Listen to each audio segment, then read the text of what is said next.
Giorno 7 di ritiro di Di Maro e dopo la partita, insomma, oggi ci aspettavamo la conferenza di Marianucci, tra l'altro auguri, buon compleanno, e invece no, hanno cambiato completamente idea, c'è una giornata di riposo ed escono ovviamente nuove notizie di mercato che dobbiamo controllare. Cominciamo!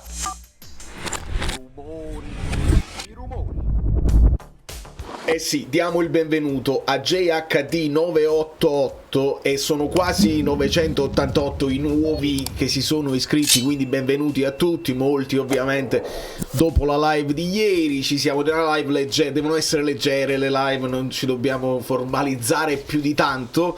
Io vi ringrazio tantissimo e bentornati a una situazione invece in studio dove possiamo studiare quelle che sono le caratteristiche dei giocatori accostati al Napoli. Voi potete lasciare un like che aiuta la barca e ci spostiamo. Partiamo da... non facciamo pagelle, non facciamo assolutamente pagelle, giusto la disposizione in campo. Ovviamente devo aggiustare un po' di cose perché Marianucci ha il 35, ha sbagliato transfer market, andate a correggere, e il Napoli si è presentato in campo così, con questa formazione. È una sorta di 4-3-3 guardandola dal vivo, però onestamente De Bruyne era abbastanza libero di svariare, spesso l'abbiamo visto in questa zona, 2 volte provare il tiro che è finito alto. Insomma, somiglia sempre di più a un 4-2-3-1, soprattutto perché in una partita contro l'Arezzo tu hai sempre il pallino del gioco e quindi questo è come ti disponi in attacco. Non fate caso a Neres perché non ho Zanoli, qua c'era Zanoli nel primo tempo e dobbiamo capire se lo devo aggiungere Zanoli, perché adesso qualcuno sta dicendo il Napoli potrebbe tenerlo perché è utile per... Ah, bravi, ci siete arrivati che è utile per le liste. Veniamo a capire, perché tanto se non è lui è Guanlu che nella lista non ti occupa niente, quindi il Napoli deve fare delle valutazioni. Se qualcuno ti offre qualcosa per Zanoli probabilmente puoi monetizzare o utilizzarlo come pedina di scambio, e la pedina di scambio è il tema di quello che poi sarà questo movimento tra Milinkovic, Savic e Ngonghe, e adesso ne parliamo. Insomma, il Napoli si è disposto così, le mie considerazioni insomma le abbiamo fatte in live. Asa, il più brevilineo, mi è sembrato quello un pochino più dinamico, che andava su tutti i palloni, ne ha toccati molti ed era quasi una sorta di regista, quando sappiamo, ci hanno detto, chi lo conosce, che Asa era un centrocampista offensivo, mentre Anghissà molto più compito difensivo. In questa partita l'abbiamo visto anche togliere delle castagne dal fuoco lì. Di Lorenzo, Marianucci, Juan Jesus, Olivera, che pure ha provato a fare le sue cose in zona centrale, Lang molto attivo nel tentativo di puntare gli avversari, qualche occasione l'ha avuta, poi purtroppo è incappato in quel rigore molto generoso, ma è bene che tutto questo sia avvenuto in amichevole, così tutti che si svegliano dal sonno non ci pensiamo di essere gli dei scesi in terra, lavorare, idem Lucca che insomma si è mosso molto ma che deve lavorare. Nel secondo tempo non ho Zerbin, ma insomma ci mettiamo per ora Ngonghe in quella zona.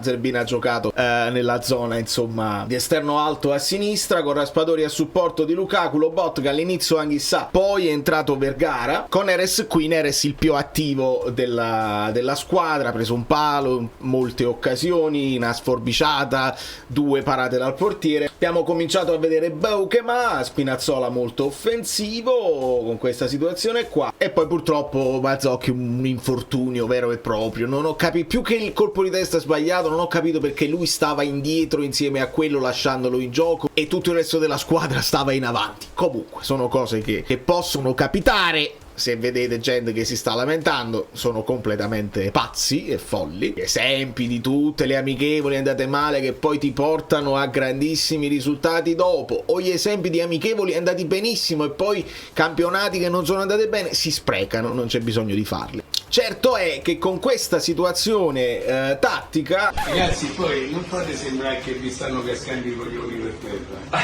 cercate di essere prospetticamente propositivi, dai. Schimi di Motti. Secondo me non sarebbe male pensare a un centrocampista che possa dare una mano ad Anghissà. Ovviamente ieri non erano disponibili Simeone, Politano, Buongiorno, Gilmour che stanno recuperando, lo stesso McTominay. Però la questione centrocampista a me interessa molto perché si parla di molti giocatori e si è parlato poco di centrocampisti. Se noi ci spostiamo un attimo a guardare le nostre liste, si parla di Milinkovic-Savic, si sta parlando adesso addirittura di un prezzo superiore a quello della clausola. Probabilmente ci sono delle situazioni di ammortamento dove conviene al Napoli spendere qualcosina in più perché lo ammortizzi nel primo anno in un certo modo. Sono tecnicismi. Ah, sei pesante, fai i conti in tasca a Napoli. No, sto dicendo proprio questo, sto dicendo sono tecnicismi che a noi non dovrebbero interessare. Non credo che siamo folli e voi lo vogliamo pagare di più, ma si sta avvicinando sempre di più l'ufficialità di Milinkovic-Savic, che come vedete avevo già messo nella lista dei 17. Nella lista dei 17 ovviamente ripetiamo per i nuovi che deve uscire un Mazzocchi o deve uscire un Raspadori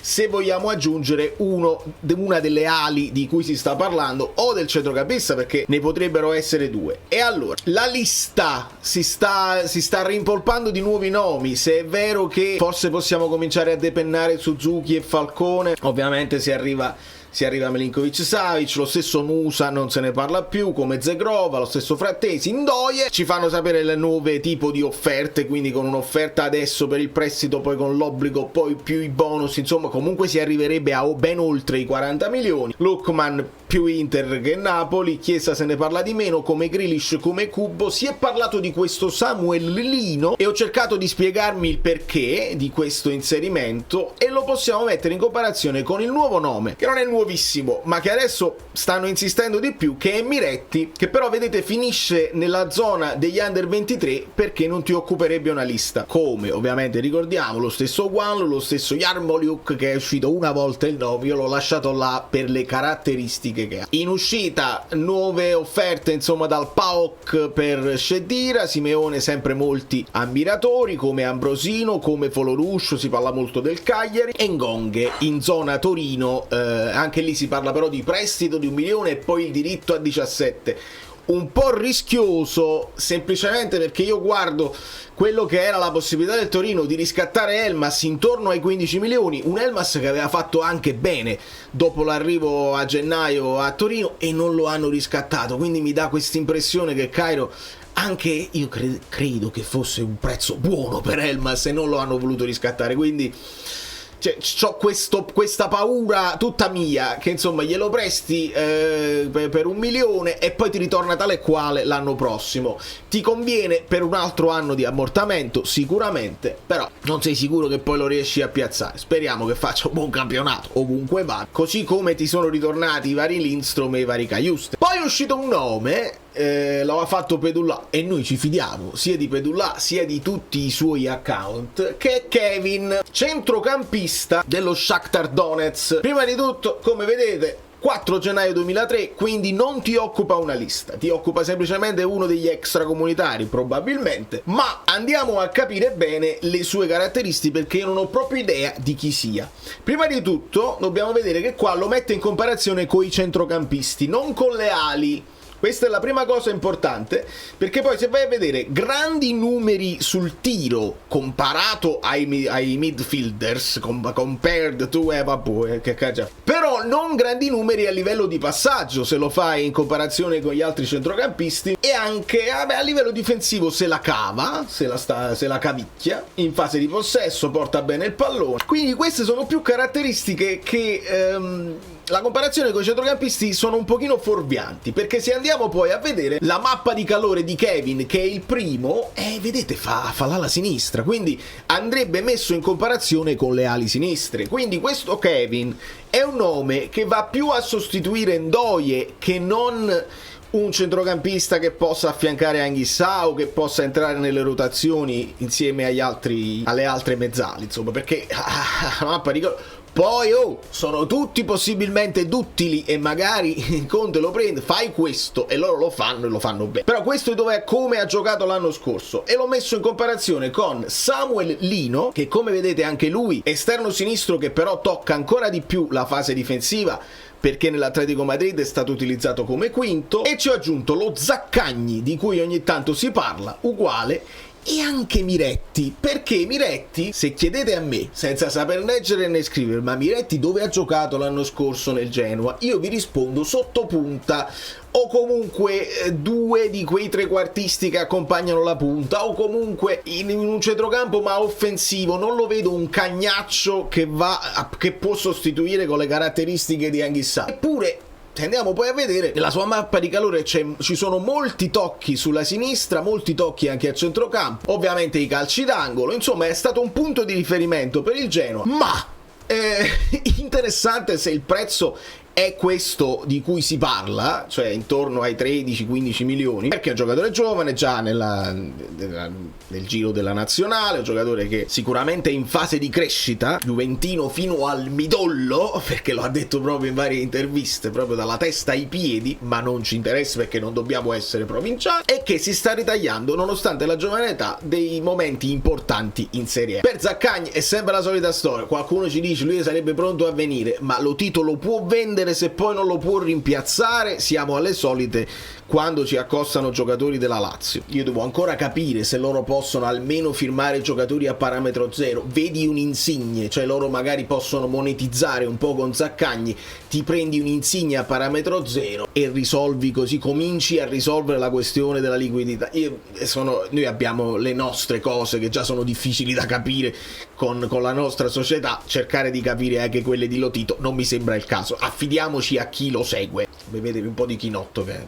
Quindi se è vero come è vero che mi piacerebbe un centrocampista che possa fare rifiatare Anghissà e che possa poi sostituirlo, perché quest'anno c'è la Coppa d'Africa, quindi hai la certezza che non ci sarà, piuttosto che continuare ad adattare un Gilmour, che è sicuramente una possibilità, piuttosto che scommettere su Vergara, che insomma il suo procuratore con interviste su interviste che ha detto noi magari come sesto centrocampista rimaniamo, se poi non convince andiamo a giocare da qualche parte in Serie A. È la situazione simile a quella di Asa, e insomma a me piacerebbe un interdittore, però può essere anche che è stato scelto Miretti per d'utilità, e se andiamo a vedere i suoi numeri, se lo mettiamo in comparazione con le ali, vedete, con i centrocampisti d'attacco, quindi gli esterni d'attacco, vedete c'è un bel po' di rosso, come passaggi non c'è male, anche perché le ali come passaggi no, perché devono puntare, devono superare in dribbling, devono tirare, però comparato alle ali con fase difensiva ce n'è.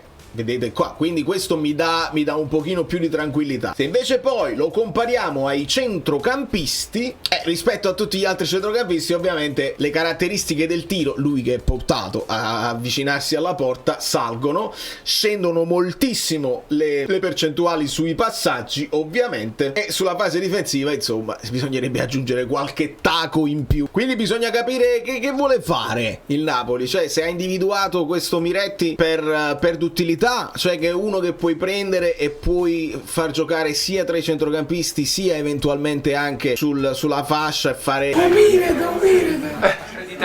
sembra quasi che sai poco. Allora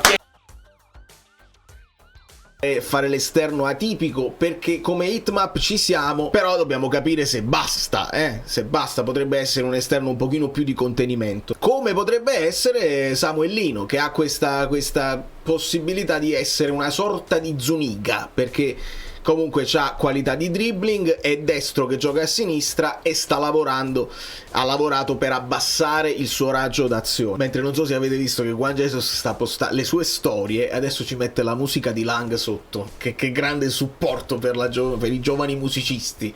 Fa tutto spogliatoio. Insomma, quest'è Giro Troisi ci fa sapere anche che a fianco di Manna, già coadiuvato da Antonio Sinicropi, Fortunato Varrà, con un passato alla direzione sportiva di Benevento, Potenza e Pontedera, affiancherà Manna nella direzione sportiva. Non ho proprio idea, però è sempre buono quando si aggiungono figure in società, io apprezzo. Insomma, questo video va in dedica a un mio mito che ha influenzato tantissimo la mia musica, e che è Ozzy, che ci ha lasciato l'anno scorso, state buoni, ci ha lasciato ieri, la giornata di ieri, la sconfitta del Napoli. Ci si è aggiunta il saluto a Ozzy Osbourne, che per me mi verrebbe da chiedere se ho il permesso di essere triste. ma non voglio fare polemiche, non voglio fare assolutamente polemiche, sono triste e basta. Fatemi sapere cosa ne pensate di Miretti, che è il nome nuovo. Nel frattempo io vado a studiarmi questo Kevin, che potrebbe essere un'altra possibilità se